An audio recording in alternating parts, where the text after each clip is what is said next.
Mesa Verde. Rätsel im Nebel der Geschichte. Tief verborgen im rauen Südwesten der Vereinigten Staaten, eingebettet in die endlosen Weiten des Colorado-Plateaus, ruht ein steinernes Geheimnis, das die Zeit selbst vergessen zu haben scheint.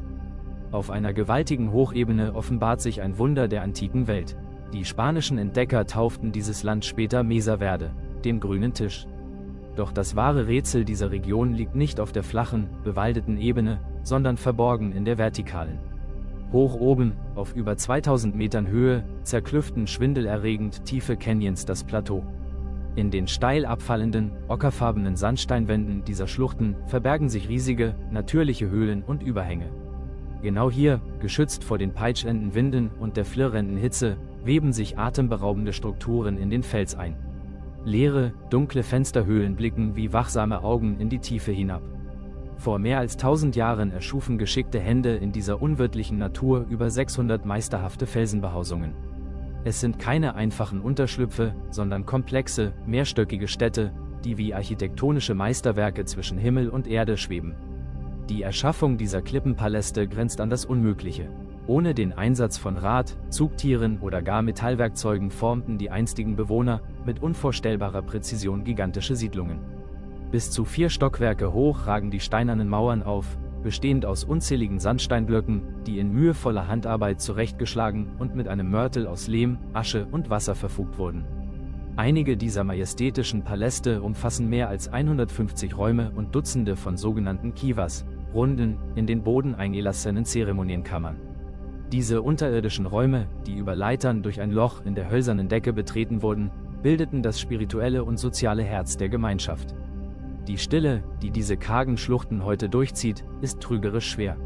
Sie zeugt von einer einst hochentwickelten, lebhaften Gesellschaft, die dem trockenen Boden durch geniale Systeme Nahrung abtrotzte.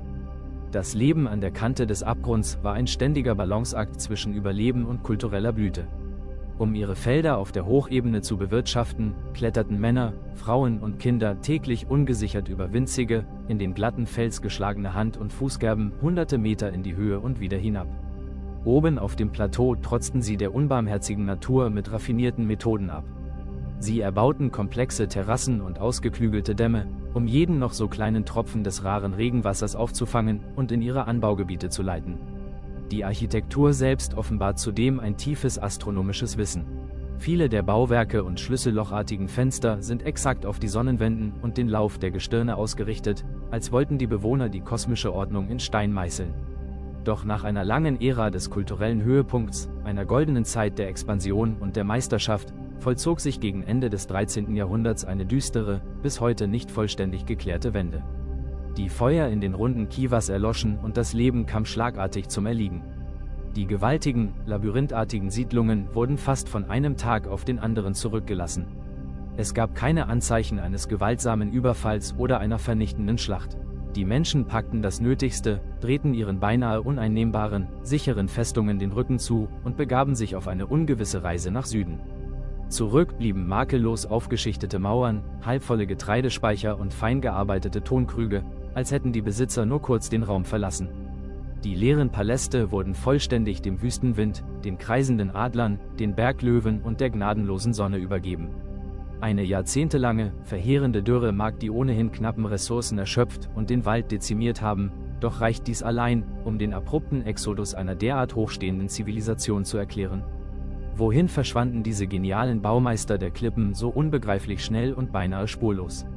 Was veranlasste ein gut organisiertes Volk dazu, seine mühsam in den massiven Fels gehauenen Festungen auf dem absoluten Höhepunkt des eigenen Schaffens für immer hinter sich zu lassen?